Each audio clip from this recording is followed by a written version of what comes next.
these two chords are the saddest chords ever.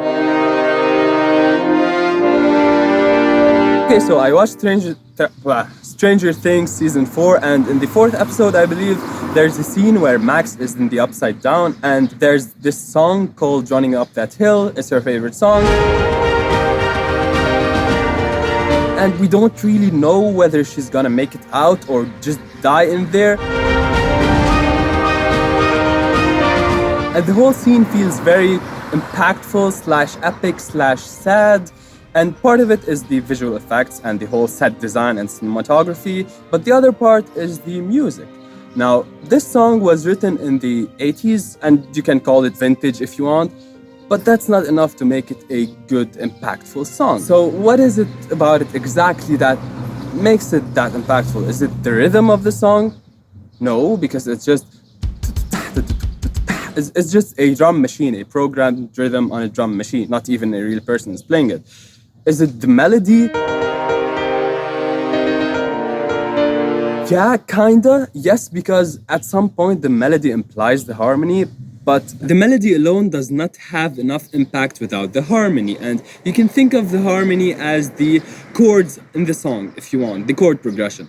But I'm only interested in 2 of these chords. And if I change just one note in either of these 2 chords, the whole effect will be broken. It will not have any impact anymore. It will not feel sad anymore. And what are these 2 chords? It's C minor and G minor.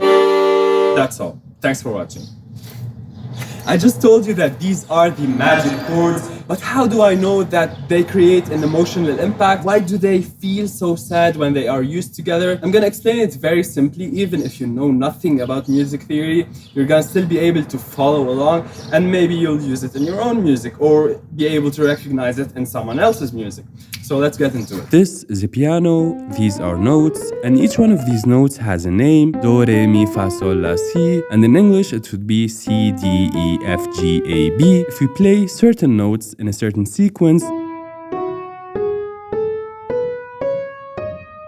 we call that a scale. Now, each one of the notes in that scale can be given a number. So if I start from C, C would be number 1, D would be number 2, E would be number 3, F4, G5, A6, B7. And on each one of these notes, we can build a triad, also known as a chord made out of 3 notes. What are these notes? It's every other note of the scale. So if I start from C, C would be the first note, I skip D, I play E, I skip F, I play G. This is a C major triad. Now, if I ask you how it feels, happy or sad, you're probably gonna say happy. Now, if I go to the middle note of that same C major triad and I lower it by half step, now this is a minor triad. And if I ask you the same question, happy or sad, you're probably gonna say sad. However, a major chord doesn't always sound happy, and a minor chord doesn't always sound sad. So it's not enough to use a minor chord to make the music feel sad. But what is it then? This is a C minor triad. Now, if I go to the 5th of that chord, 1, 2, 3, 4, 5, and play another chord starting from that note, usually that chord will be a dominant chord, which is by definition a major chord. Sometimes we add the 7th to it, sometimes not, but it's a major chord, regardless if it's in a minor key or not. However, if we play a minor chord instead of a dominant, we will have a very sad transition between the 1st and 2nd chord.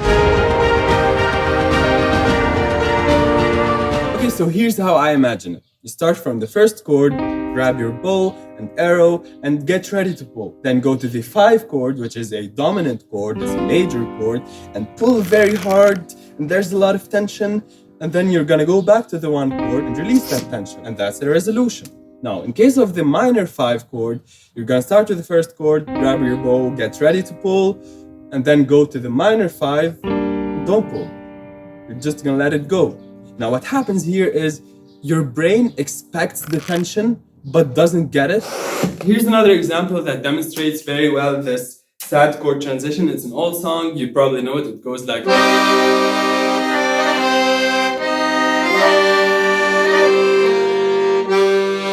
It's the same thing happening here. There is the 1 minor chord, C minor, that goes into G minor, which is the 5 minor. So we have this action. That feels very sad. sad. Now, if I were to go to the dominant 5, which is this chord, it would feel very tense, like to the resolution. However, if I do this, it feels very sad and like defeated or deceived. So if you learned anything new from this video or you enjoyed it, hit the like button. I would appreciate that very much. And if you still don't know how to instantly figure out all the notes in any key in a moment, click on this video and you'll learn how to do it. And I'll see you there. It would feel